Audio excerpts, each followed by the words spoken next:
브라질에 있을 때, 그때 잠깐 한국에 나왔을 때, 그때는 위치가 다른 곳이었잖아요. 거기에 제가 와서 함께 얼굴 뵀던 기억이 있습니다. 오늘 와서 찬양하는데 손 목사님 어머님께서 이렇게 뒤에서 이렇게 찬양하는 모습을 보면서 저희 어머니가 생각나가지고 되게 울컥했습니다. 저는 속으로. 저희 어머님 아버님께서, 제가 장남인데 새벽마다 이렇게 기도를 하세요. 새벽마다. 물론 그러겠죠. 모든 부모가 자녀를 위해서 기도하겠지만, 특별히 이제 제가 3남 1녀 중에서 목회자는 저 혼자이기 때문에 부모님이 늘 물가에 내놓은 아기처럼 늘 염려스러워서 기도하시는데, 이제 제가 한국에 돌아온 지 벌써 1년 6개월이 됐거든요. 그런데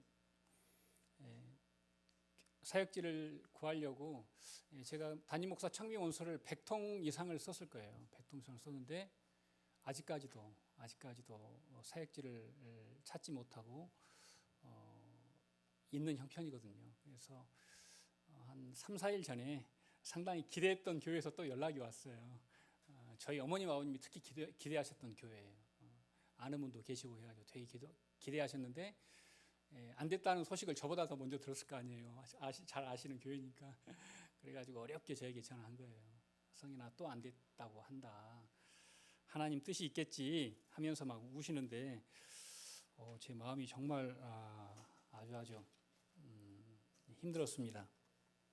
그럼에도 불구하고 돌아보면 제가 지금까지 하나님의 은혜 안에 머물 수 있었던 것은 우리 부모님의 기도와 가족들의 응원이 아니었나라는 그런 생각을 하고요. 또 앞으로도 하나님께서 하나님의 방법대로 하나님의 때에 하나님의 뜻을 저는 이루신다고 믿기 때문에 저는 그 속에서 작은 점이면 좋겠다라는 마음을 갖게 됩니다. 가정의 달에 저를 이렇게 초청하셨어요. 그래서 많은 생각을 하게 되었습니다. 지난주에 아내하고 대판 싸웠는데 싸운 지 얼마 안 돼가지고 손 목사님 전화 와가지고 가정의 달 설교해달라고, 목사님 가정이 내 삶의 롤 모델을 막, 그래서 하나님 정말 무척 힘들었습니다. 그때 정말 솔직하게 손 목사님 이번 주 설교는 안 돼요 이렇게 하고 싶었는데 그 말을 끝내 못했습니다. 그리고 허락했고, 어제가 저희 아내 생일이었거든요. 그래서 실은 저희 아내가 지금, 저희 둘째 딸이 한국에 이제 브라질에서 저희 이제 두 딸이 남아 있었어요. 첫째 딸은 치대를 공부하니까 시간이 좀 더 필요해서 지금 공부하고 있고, 둘째 딸은 이제 요리대를 마치고 이제 한국에 들어왔는데, 실은 뭐 한국도 사정이 만만치 않아서 일할 것이 무척 없는 거예요. 그런데 감사하게도 우리 딸이 포르투갈하고 스페인어를 잘하니까 한국에 이제 프로 축구 선수들 중에서 스페인이 아니라 아르헨티나하고 브라질에서 온 축구 선수들이 좀 있어요. 그럼 그 친구들을 어떻게 해요? 누군가는 통역을 해줘야 되고, 또 가족들이 결혼해서 왔으니까 또 뭐 산부인과적인 문제가 있으면 또 그 부인을 데리고 병원에 데려가야 되고, 애를 낳게 되면 또 그런 모든 것들을 통역해주고 도와줄 사람이 필요한데 여자가 필요한 거예요. 근데 이제 여자가 드우니까 저희 딸이 오자마자 한 회사에서 연락이 와가지고 이제 거기에서 일하게 됐는데, 우리 아내는 저하고 싸우고 옛다 잘됐다 기회는 이때다 하고 딸 숙소로 가셔가지고 지금 일주일째 지금 안 들어오고 계시는데, 어제가 생일이었던 거예요. 그래서 여러분 어떻게 했을 것 같아요? 여러분들은 그래 생일에 안 왔으니까 그래 이번에는 좀 길게 가자 하고 하려다가 또 이 주일 설교도 있고 해서 회개하는 마음으로 제가 어제 아내가 있는 숙소로 찾아가서 같이 식사도 하고 이렇게 또 우리 아이들하고 같이 오랜만에 이렇게 시간도 갖고 왔는데요. 실은 어떤 사람도 인생이 별게 없습니다. 다 그냥 지지고 볶고 사는데, 그런 작은 삶들 속에서 우리가 뭔가를 선택하는 거죠. 그래 그냥 이렇게 나왔으니까 나는 더 이렇게 할 거야. 이럴 수도 있는 거고, 아니면 이럼에도 불구하고 나는 다른 삶을 선택하는 게 맞지 않나라는 그런 생각을 하게 됩니다. 결혼 제가 25주년 됐거든요. 뭐 누구나 다 겪는 많은 과정들을 많이 겪어왔다고 생각하고 있습니다. 하지만 많은 사람들이 어떻게 목사님 그 결혼 생활을 그래도 건강하게 유지하십니까? 라고 물어볼 때 저는 그런 대답을 하고 싶어요. 결혼은 우리의 어떤 나와 아내의 기쁨보다는 하나님의 목적에 맞는 사명을 늘 생각하고 가정을 생각하면 우리가 가정을 굳건하게 지킬 수 있어요. 요즘 주위에 너무나 이혼하는 분들이 너무 많습니다. 제 친지들 가운데도 뭐 사촌 동생이나 이런 정말 세상에서는 정말 잘 나가는데 전문직이고 정말 남부러워 할 게 없는데 두 사람 다 그런데 쉽게 애도 있는데 쉽게 가정이 깨지거든요.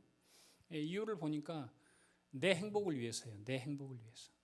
내가 행복하지 않으니까, 내가 기쁘지 않으니까, 내가 힘드니까 얘도 필요 없고 당신도 필요 없고 나만 행복하면 돼. 이렇게 세상이 변하고 있어요. 그런데 우리 하나님의 사람은 내 행복이 아니라 하나님이 이 가정을 나에게 맡기셨잖아요.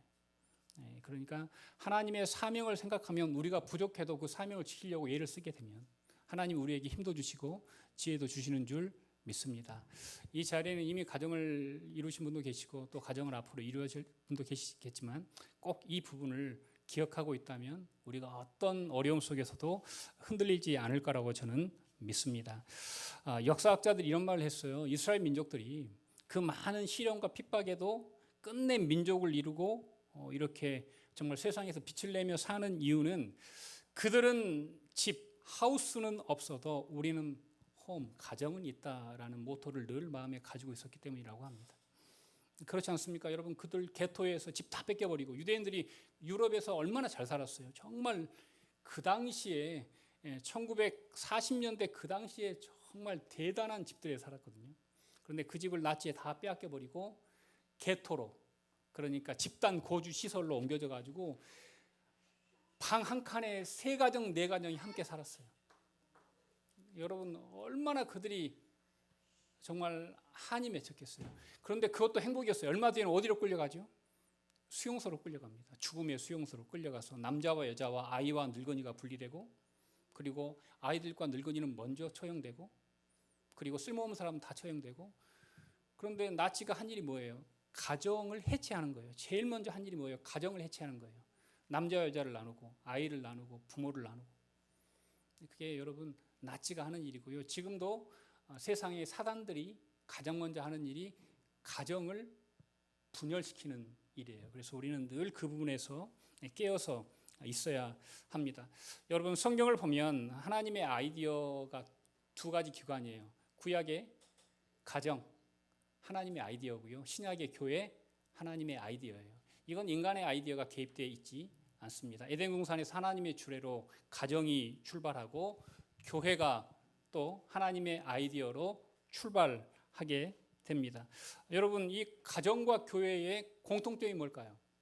가정과 교회의 공통점은 일치되어서 사랑하지 않으면 생명이 탄생할 수 없다는 거예요. 그게 가정과 교회의 공통점입니다. 제가 이게 성경을 이렇게 읽다가 그런 생각을 했어요. 왜 교회의 출발이 가정일까? 여러분 신약성경을 쭉 읽어보시면 알겠지만 예베소 교회는 브리스길라와 아굴라의 집이었고 골로새 교회는 빌레몬의 집이었고요. 라오디게아 교회는 넘바의 집이었습니다. 그리고 빌립보 교회는 루디아의 집이었고요. 예루살렘 교회는 마가의 다락방이었습니다. 다 집에서 출발합니다. 왜 집일까? 왜 교회의 출발이 집일까? 그 당시에 왕궁도 있고 학교도 있고 가정보다 훨씬 더 좋은 시스템을 갖춘 건물들이 꽤 있었는데 불구하고 왜 하나님은 가정에서 교회를 시작하게 했을까?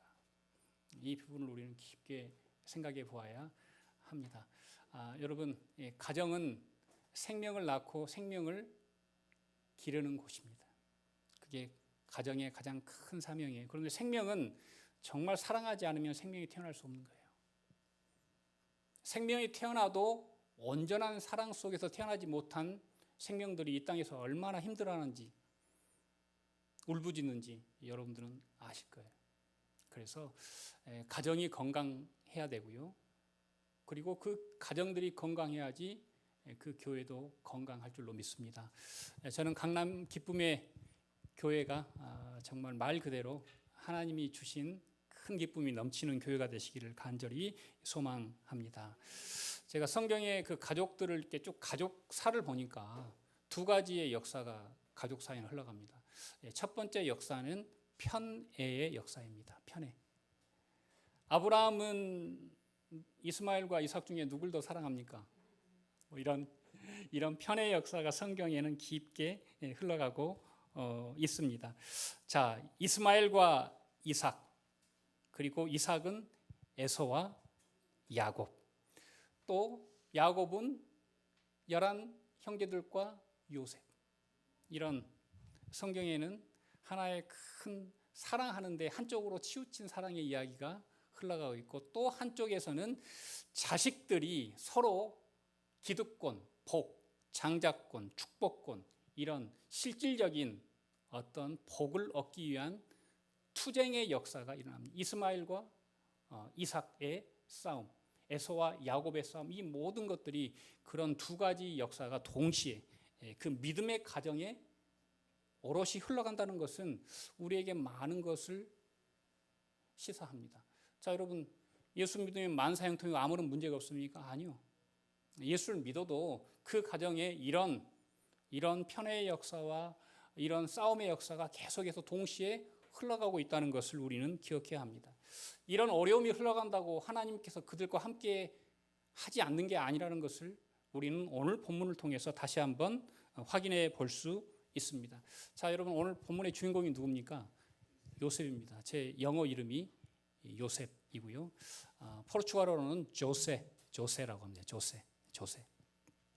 자, 여러분, 자, 오늘 요셉, 지금 현재 창세기 45장에서의 요셉의 지위는 뭡니까?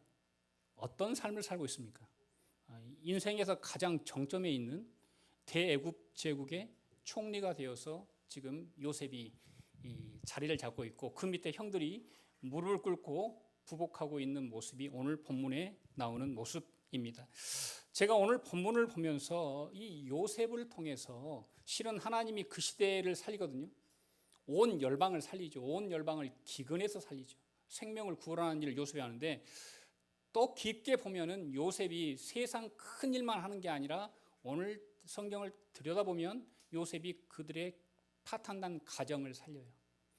야곱은 지금 아들이 죽었다는 걸로 알고 있죠. 그렇죠. 형들이 거짓말했으니까. 짐승에 찢겨 죽였다고 아버지 가슴에는 아들을 하나 잃어버렸어요. 한이 남아있죠. 형들은 죽이진 않았어. 하지만 어떻게 했죠? 팔았어. 그런데 그 동생이 지금 어떻게 됐을까? 죽었을까? 살았을까? 늘 마음속에 어떤 두려움과 아픔과 한이 또 형들에게도 있어요.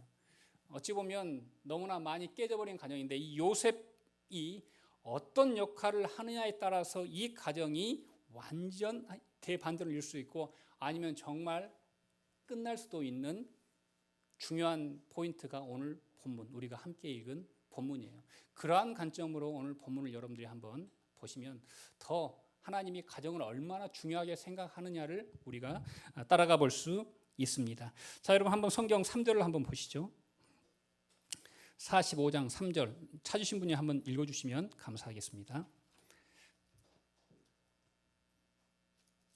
네, 봉독해 주세요. 45장 3절.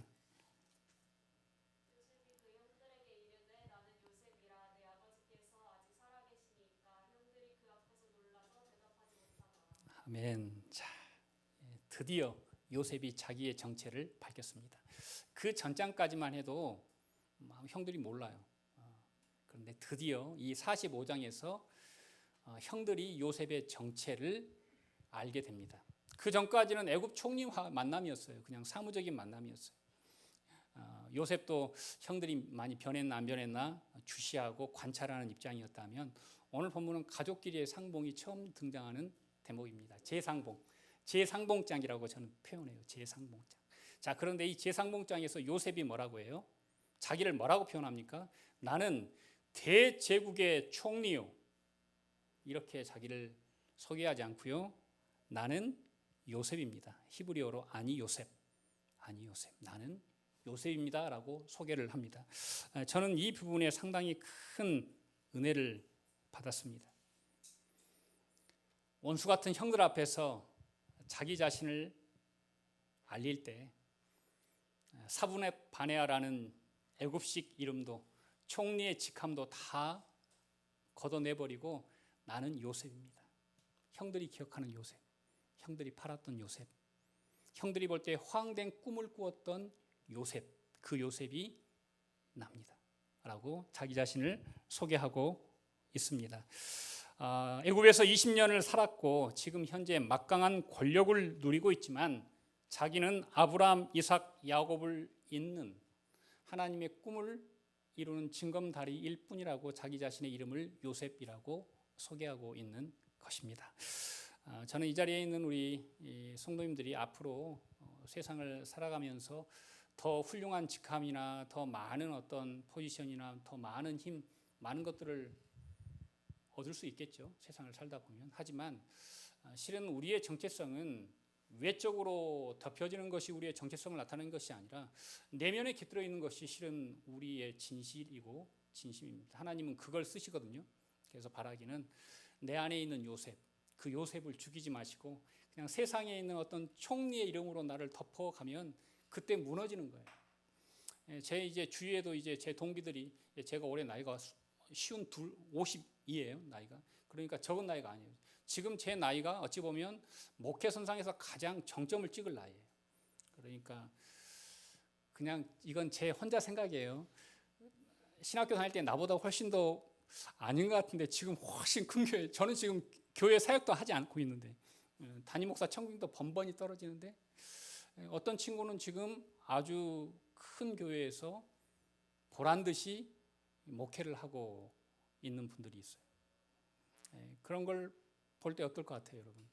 되게 마음이 처음에는 쉽지 않았어요. 그리고 아까 처음에도 설명했듯이 거의 100여 번을 떨어지다 보니까 이제는 거의 득도하는 수준이에요. 요즘은 거의 올림픽 정신으로 서류를 내요. 뭐 꼭 내가 뭐 돼야겠다 이게 아니라 하나님 그럼에도 불구하고 한 번 더 지원할 수 있는 힘을 주십시오. 서류를 여러분 준비하는데 어떤 많은 교회들은 요구하는 서류를 다 합쳐놓으면 30페이지, 40페이지예요. 그리고 더 안타까운 것은 뭐 건강진단서를 요구해요. 3개월 내에 건강진단서. 그럼 어떻게 해야 돼요? 건강진단을 하러 가야 돼요. 두 부부가. 그러면 1인당 그게 얼마씩이에요? 그 서류를 내면서도 불구하고 한 번도 된 적이 없어요. 그러면 그런 비용들 이런 거 생각하면 너무 가슴이 아픈 거예요. 하지만 실은 하나님이 원하시는 건 뭘까? 큰 목회하고 보란듯이 사람들의 입술에 이름이 오르내리는 그런 사람일까? 아니면 하나님이 주신 고유한 품성, 인격, 내면을 어떤 상황과 형편 속에서도 유지하면서 하나님의 뜻에 한 걸음 나아가는 사람일까를 우리는 늘 기억해야 합니다. 저는 강남 기쁨의 교회가 정말 이 시대에 하나님의 기쁨이 되는 맑은, 투명한, 깨끗한 셈이 되시기를 간절히 소망합니다. 오늘 그 본문에 보면 요셉이 자신의 삶을 해석하는 부분들이 꽤 나옵니다. 요셉의 해석 어떠십니까? 여러분 성경을 같이 읽으셨잖아요. 요셉이 형들에게 자신의 삶을 해석합니다. 뭐라고 해석합니까? 나는 당신들이 애굽에 원래대로 하면 판놈입니다. 판놈입니다. 그렇지만 형들 걱정하지 마세요. 탄식할 필요 없습니다. 왜냐하면 나는 형들에게 악감이 전혀 없어요. 그 이유는 이 일을 계획하시고 이 일을 진행하시고 하신 분이 형들이 아니라 바로 하나님이심을 내가 알기 때문입니다. 이걸 형들에게 이야기해 준 거예요. 여러분 우리가 인생을 살다 보면 참 힘들고 괴로울 때가 많습니다. 용서 못할 사람들이 많습니다. 우리 인생의 전환점에 내가 저 사람만 안 만났으면 내 인생이 피었을 텐데 내가 저 사람 때문에 왜 내가 이 인생이 이렇게 그냥 처박혔나라고 그렇게 생각할 때가 있어요. 저도 목회하다가 몇 번의 이런 곡선들이 있었어요. 정말 잘 나갔는데 갑자기 그냥 확 떨어지는데 그 속에 어떤 사람들이 있는 거예요. 그런데 그걸 인간적으로 해석하기 시작하면 우리는 분노할 수밖에 없고 우리는 그 사람들을 미워할 수밖에 없고 또 그런 선택을 한 자신 또한 미워할 수밖에 없어요. 그런데 오늘 본문에 나오는 요셉처럼 어떤 선택을 해야 되냐? 이 모든 일이 하나님의 섭리와 하나님의 주관 아래 있다는 것을 믿는 믿음. 그것이 바로 섭리신앙인 줄로 믿습니다. 실은 이 신앙을 갖는 것은 무척 어렵습니다. 그냥 이건 지식으로 안 되는 것 같아요. 요셉의 강점이 뭐냐면 요셉은 체득된 신앙이에요. 체득된 신앙. 요셉은 그냥 앉아서 공부하는 걸로 지식으로 어떤 그레이드로 얻어진 신앙이 아니라 요셉은 정말 몸으로 부대끼면서 하나하나 하나님의 살아계심을 체득했어요. 보디발 장군의 집에서 얼마나 빗자루질을 했을까? 얼마나 걸레로 쓸었을까? 제가 브라질에서 6년 목회하면서 교회 출근하면 가장 먼저 하는 일이 빗자루질이었어요. 브라질도 분리수거를 해요. 그래서 쓰레기를 버릴 때는 정말 도로가 깨끗합니다. 그런데 문제는 새벽이에요. 쓰레기를 다 분리수거해서 길에 쫙 나누면 그 다음날 아침에 찾아가는데 새벽에 노숙자와 마약 이런 거린들이 그 상파울 시내를 헤집고 다니면서 모든 쓰레기 봉지를 다 다시 터가지고 날려버려요. 그럼 어떻게 돼요? 온 동네가 새벽에 아침에 나오면 다시 그걸 치우기 전까지는 완전히 쓰레기 이게 걷고 다니기가 너무 불편할 정도로 힘들어요. 그래서 저는 늘 출근하면 6년간 뭘 했냐? 우리 옆집, 우리 교회 그리고 옆 가게 이 세 집의 이 골목을 매일 어떨 때는 인변도 있고요. 별게 다 있습니다. 그걸 치우고 물로 씻고 뭐 이런 일을 6년간 빠지지 않고 반복했어요.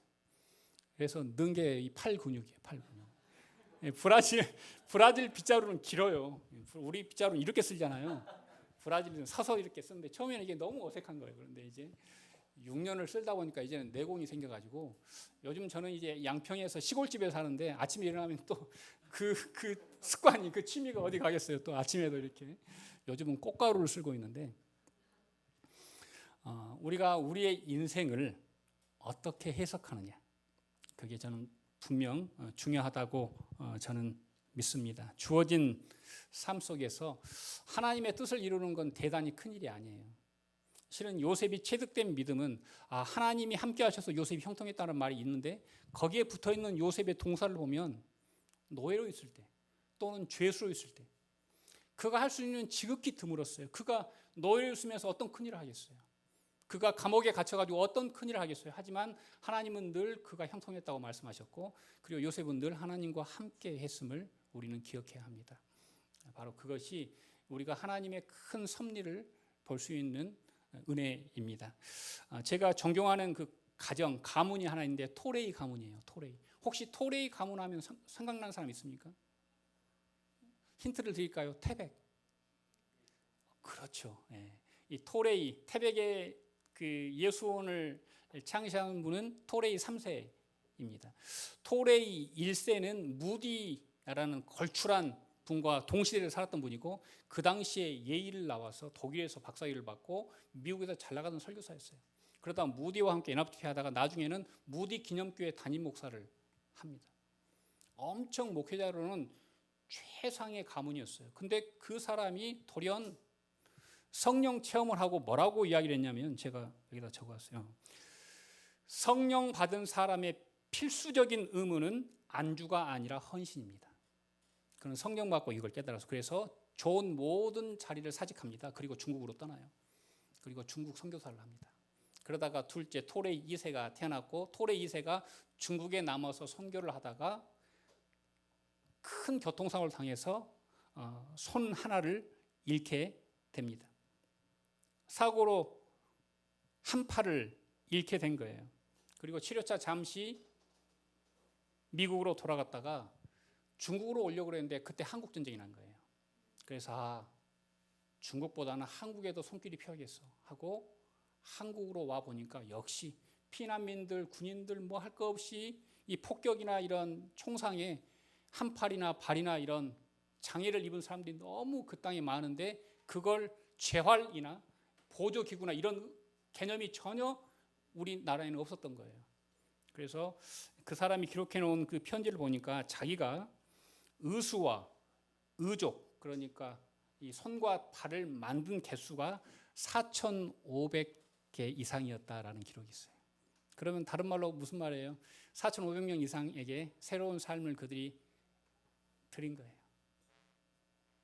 그게 어디서부터 나왔냐? 그 아버지가 헌신이 그 아들에게 흘러나와서 헌신이 이루어졌고, 그리고 그 3세 대천독 신부 토레이 신부가 이제 태백에 예손을 짓고 또 이 땅에 정착해서 그럼에도 불구하고 정말 하나님의 정신이 이 땅에 스밀 수 있도록 살고 있거든요. 지금은 그분들 돌아가셨어요.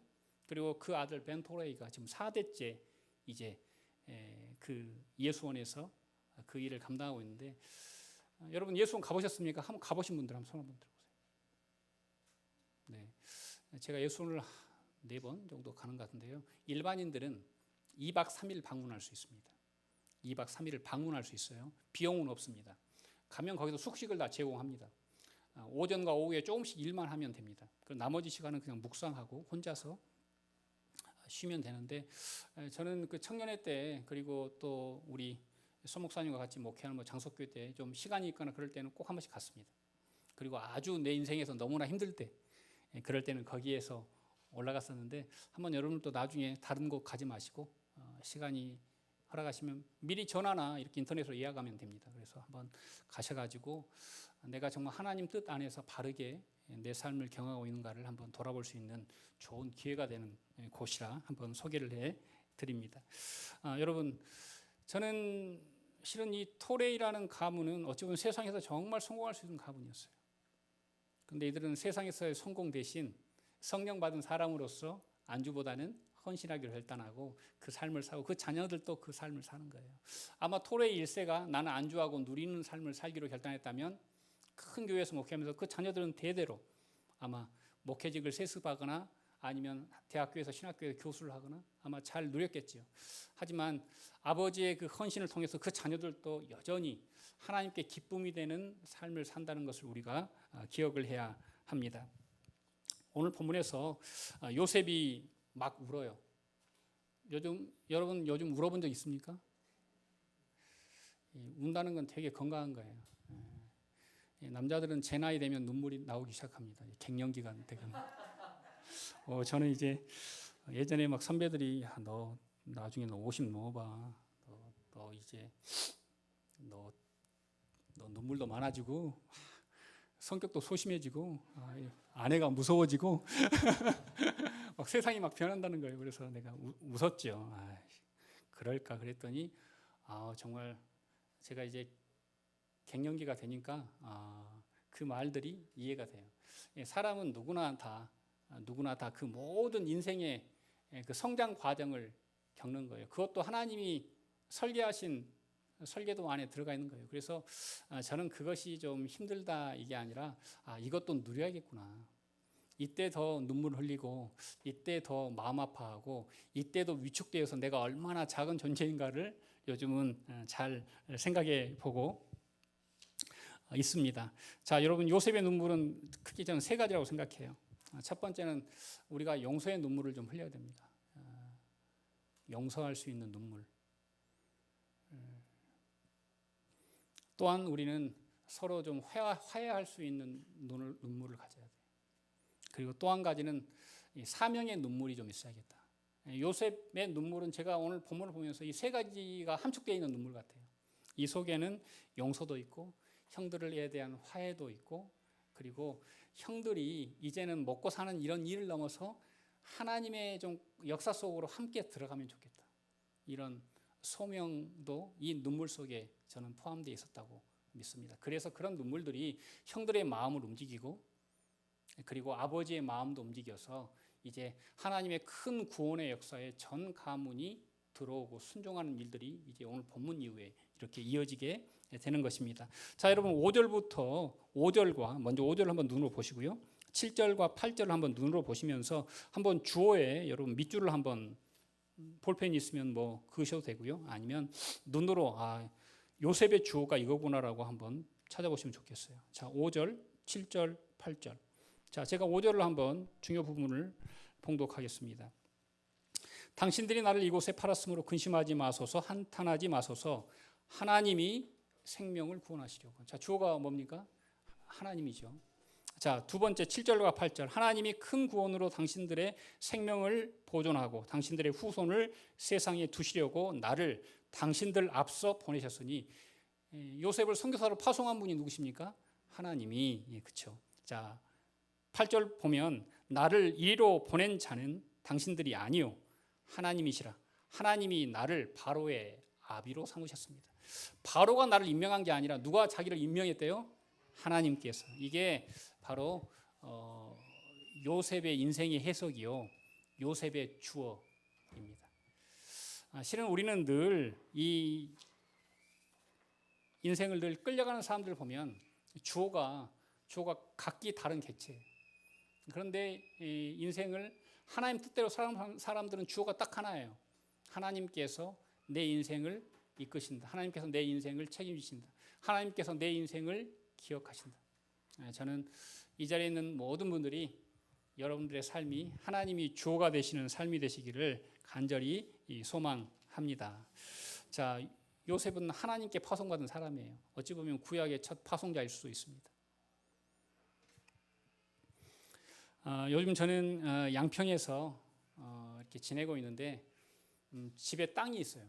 마당이 있어요. 마당이 있어가지고 아침에 일어나면 풀벌레 소리, 새 소리, 바람 소리, 꽃가루 날리는 것, 꽃이 피는 것, 들꽃이 피는 순서가 이제 1년을 더 살아보니까 이제 모든 게 다 눈에 들어오기 시작하는 거예요. 이러다가 내가 자산어보를 쓰겠다. 자산어보 보셨습니까? 다시 임금에 불려서 일을 해야 되는데 평생 흑산도에서 이렇게 살 수 있겠다라는 그런 생각을 제가 이번에 영화 보면서 제가 웃었다니까요. 하나님, 저도 여기서 자산어보를 써야 됩니까? 그런들 어떻습니까, 여러분? 우리의 삶이 실은 하나님께서 원하시는 것은 화려한 꽃이 아니라 한 알의 열매 같아요. 열매. 이 꽃들 보면 되게 화려한 꽃들이 있어요. 저희 집에 지금 작약이 피더라고요.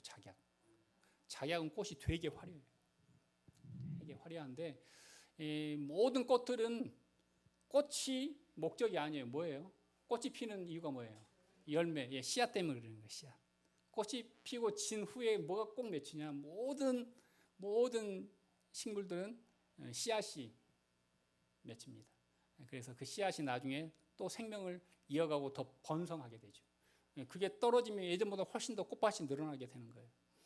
우리나라에 지난번에 어떤 그 뉴스 아티클을 보니까 700년 된 연꽃 씨를 어떤 묘에서 발견해 가지고 그걸 심었는데 꽃이 피었어요.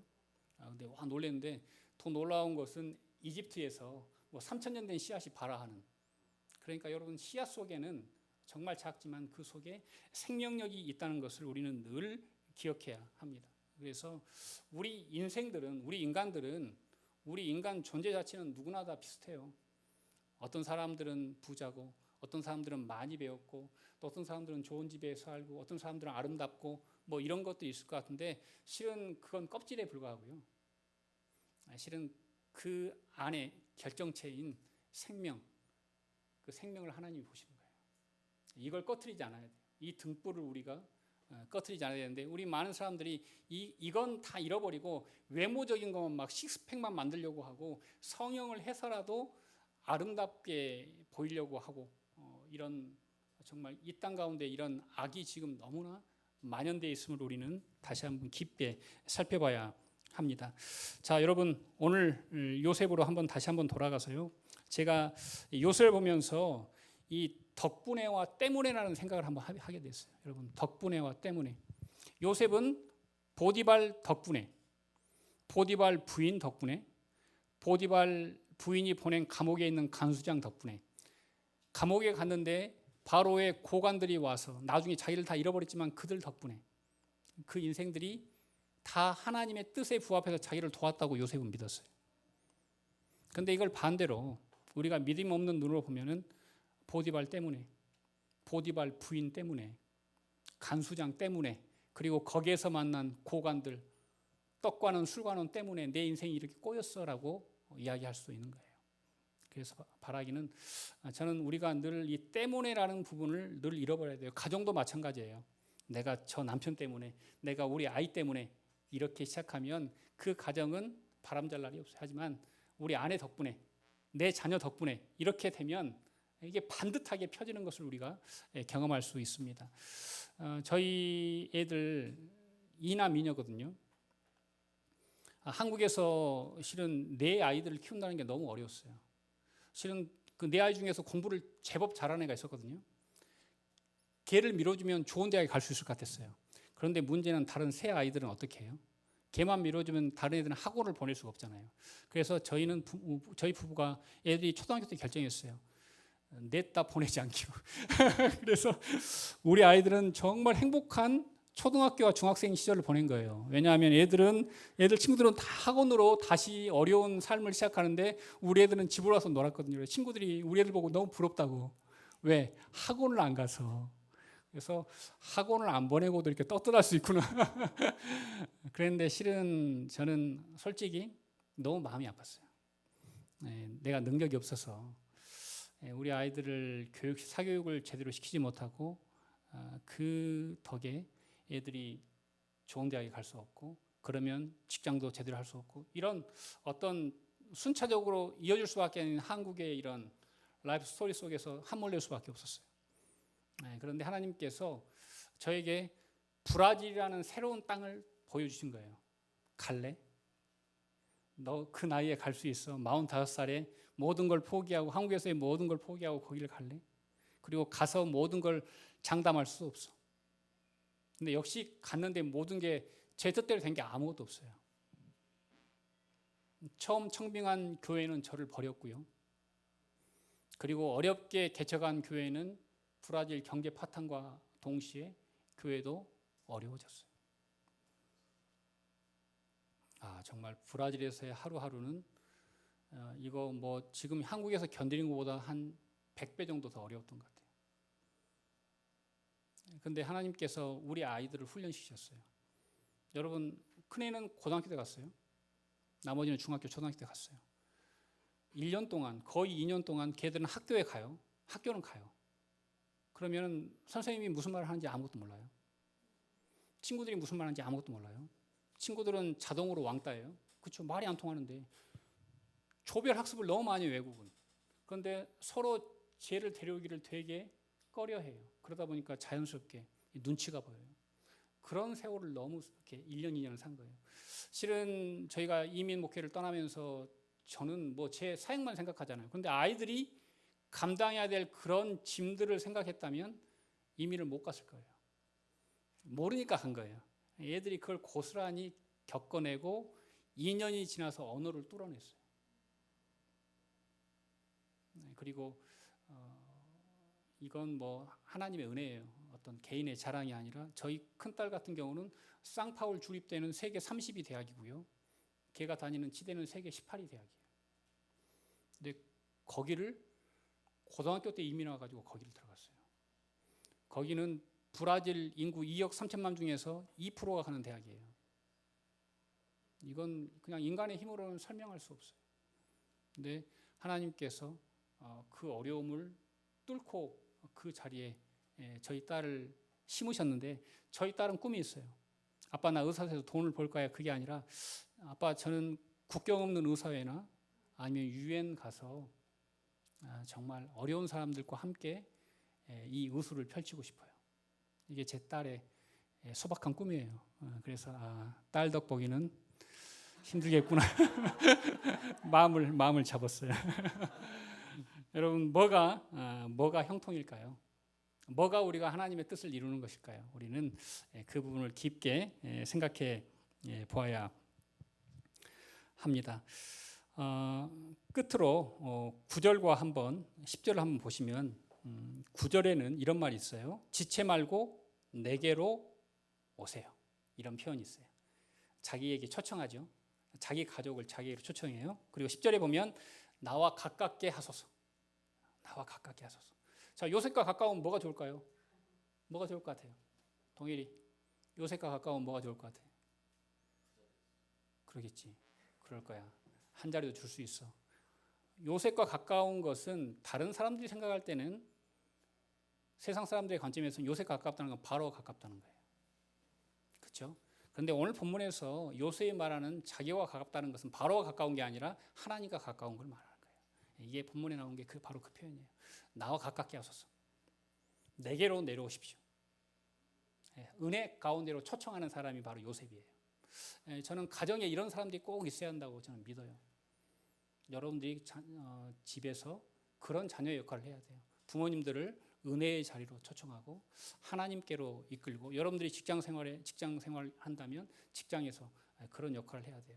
아까 저 프로필 소개할 때 제가 엘프로스 로펌 설교 목사잖아요. 예전에 제가 섬겼던 교회 집사님께서 중견 로펌 대표 변호사예요. 그래서 그분이 제가 한국에 돌아오니까 목사님 한 달에 한 번 어렵게 직원 예배를 하려고 합니다. 반이 예수를 안 믿어요. 그리고 이 변호사들이 요즘 얼마나 똑똑합니까? 콧방귀도 안 뀌어요.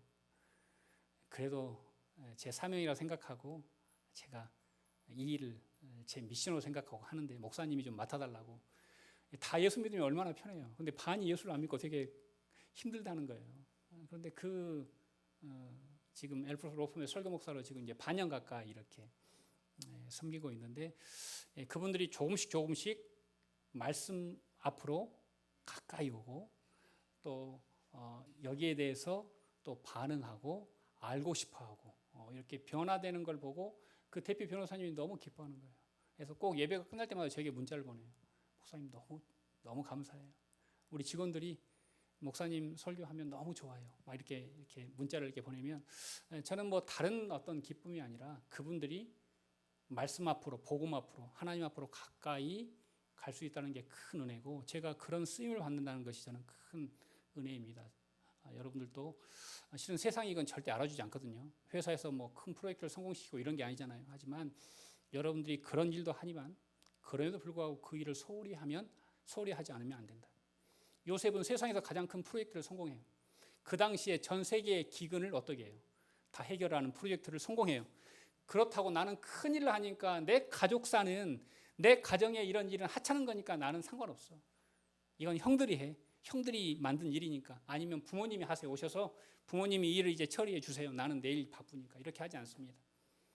요셉은 하나님 맡기신 큰 일과 그리고 가정의 일을 동시에 정말 흡족하게 처리해내는 것을 볼 수 있습니다.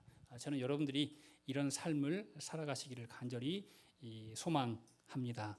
자, 11절에 보면 흉년이 아직 5해가 있으니 내가 거기서 아버지를 봉양하리이다. 자, 여러분, 봉양이 무슨 단어 같아요? 봉양.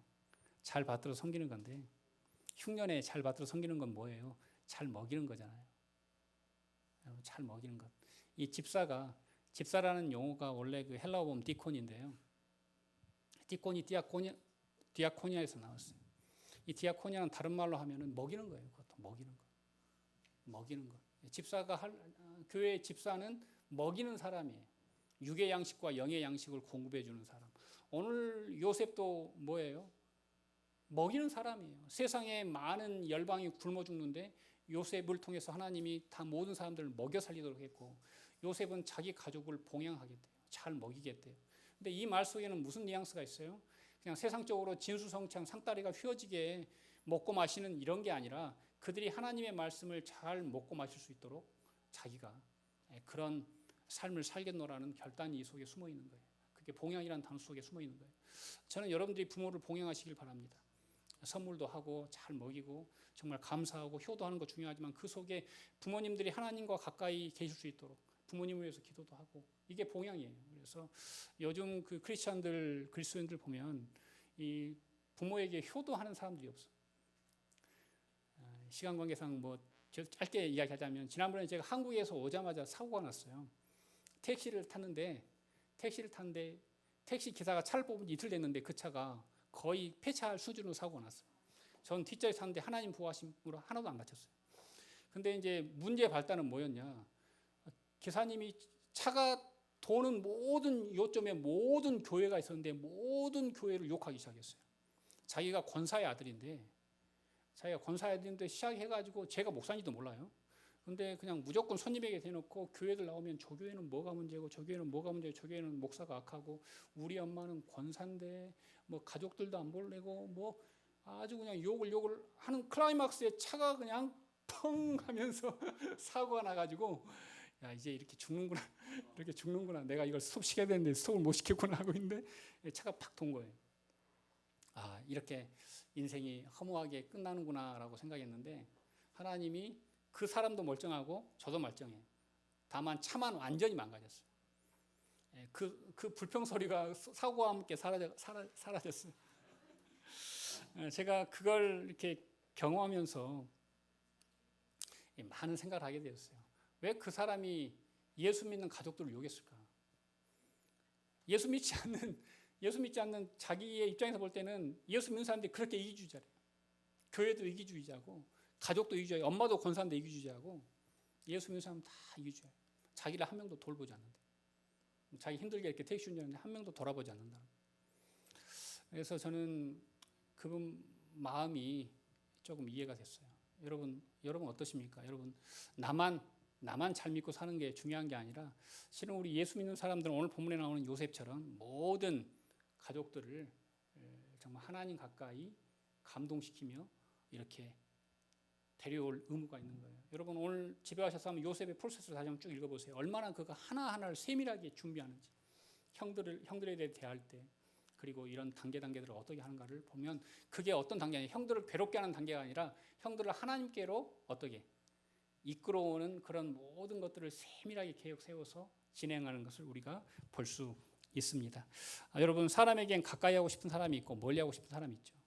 오늘 본문에 나오는 요셉은 자기 가족들을 자기와 가까이 하나님과 가까이 지내게 해달라고 오늘 하나님께도 염원하고 있고 그런 삶을 살아가고 있는 것을 볼 수 있습니다. 저는 가정의 달을 맞아서 요셉에게 있었던 그런 하나님을 향한 하나님의 섭리를 볼 수 있는 신앙이 여러분들에게서 다시 한번 세워지기를 바라고 여러분들이 각 가정의 요셉이 되었으면 좋겠어요. 각 가정의 요셉이 되어서 아마 각 가정마다 여러 가지 슬픈 사연들 어려운 제목들이 있잖아요. 그리고 그 일을 할 수 있는 키메이커가 누구예요? 그 요셉과 같은 사람이에요. 하나님을 신뢰하는 사람이고 하나님을 바라보는 사람입니다. 어찌 보면 지금 우리가 살고 있는 이 시대는 요셉이 경험했던 7년의 흉년처럼 영적인 흉년, 육적인 흉년으로 아주 흉흉한 때가 지금 이때가 아닌가라는 생각을 합니다. 하지만 하나님은 흉흉한 때에 하나님의 사람들을 통해서 하나님의 계획과 하나님의 구원의 역사를 절대 포기하지 않으시고요. 그리고 하나님의 구원의 역사를 점진적으로 이어가십니다. 여러분 룻과 나오미 이야기도 보면 어때요? 거기서 흉년 속에서 그 사사시대 그리고 육적으로 흉년 속에서 그 나오미와 룻과 같은 미천한 여인을 통해서 하나님의 계획이 지속됨을 우리는 알 수 있습니다. 하나님은 어떤 거대한 교회, 어떤 거대한 사람을 통해서 역사하지 않고 하나님의 섭리를 믿고 그리고 그 섭리 속에 거하기를 원하는 사람들을 통해서 하나님의 역사를 이어가시는 줄 믿습니다. 저는 이 강남 기쁨의 교회가 그런 교회가 되길 바라고 또 여러분의 교회가 그런 교회가 되길 바라고 또 여러분의 가정이 또 그런 가정이 되기를 간절히 축원드립니다.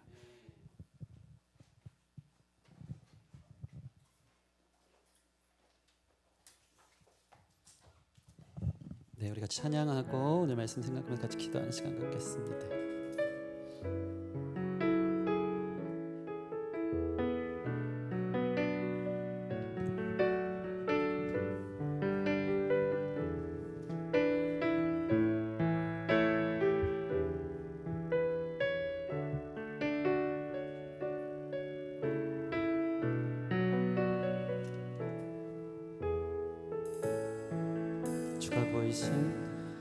주가 보이신 생명의 길 나 주님과 함께 상한 마음 들이며 주님 앞에 나가리 나의 의로움이 되신 주 그 이름 예수 나의 길이 되신 이름 예수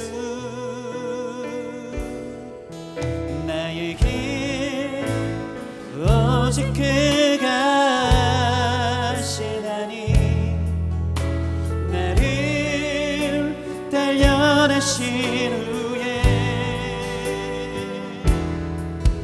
내가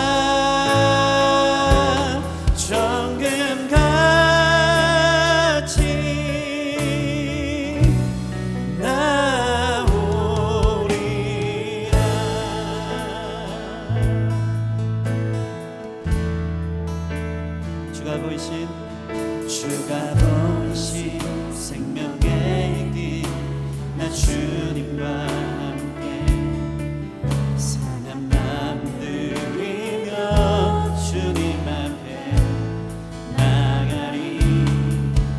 나의 의로움이 되신 주 그 이름 예수. 나의 길이 되신 이름 예수. 나의 길 오직 그가 아시나니.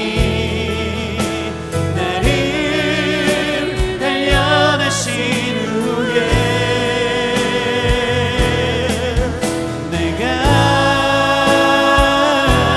정금같이 나오리라. 나의 길 오직 그가 아시나니. 나를 단련하신 후에 내가 정금같이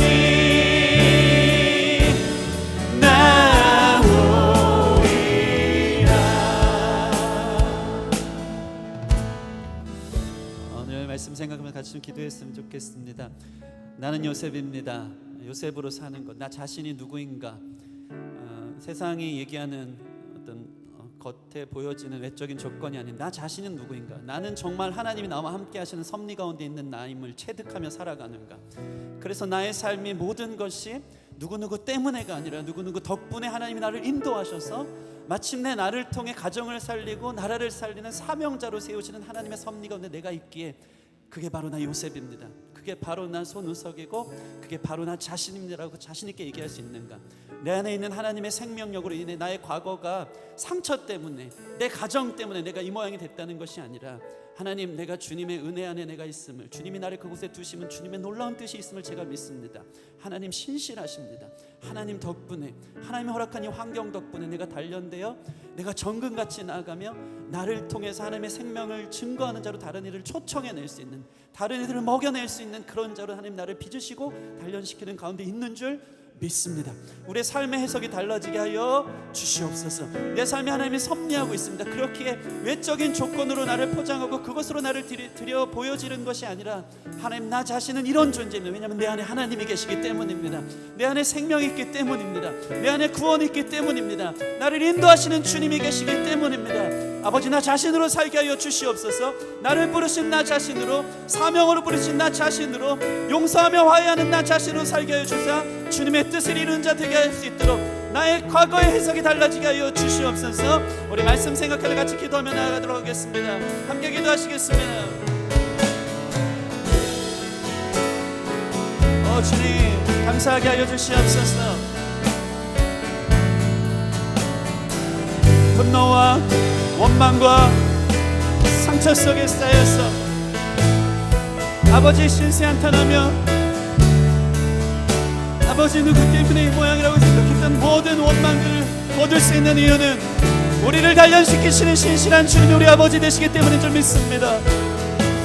요셉을 부르사 꿈을 주시고 아버지 그의 인생에 아버지 온통 어려움과 상처뿐이었지만 그의 과거 그 모든 삶이 주 안에서 압력에 서눌렸던 해석이 될 수 있는 것은 그가 늘 하나님과 함께하는 형통함 때문인 줄 믿사오니 우리 삶의 상처뿐입니까? 남들에게 말할 수 있는 아픔과 고통의 가장 가운데 있습니까? 주께서 두신 줄 믿습니다. 주의 섭리가 함께하는 줄 믿습니다. 나 자신으로 살아내 이 모든 것을 압력해 주의 생명을 이루는 통로로 세운 줄 믿사오니 감사할지어다, 감사할지어다. 주님의 은혜 앞에 감사하며 나도 요셉처럼 아버지의 가정을 먹이고 가정을 살리고 나라를 살리고 헌신의 삶으로 우리 자신을 드리는 자들로 나아가기를 원하오니 모든 것을 꺼낼 뜻이 있음을 믿고 걸어가는 인생 될 수 있도록 아버지 하나님 도와주시옵소서. 아버지 하나님, 우리 눈물을 닦으시는 주님을 경험케 하여 주시옵소서. 용서케 하시고 밝게 하시며 아버지 함께 다시 한번 눈물을 흘리며 주님 앞에 모든 관계 안에서 스며들 수 있는 축복하여 주시옵소서. 지키게 하시나니 나를 단련하신 후에 내가 정금같이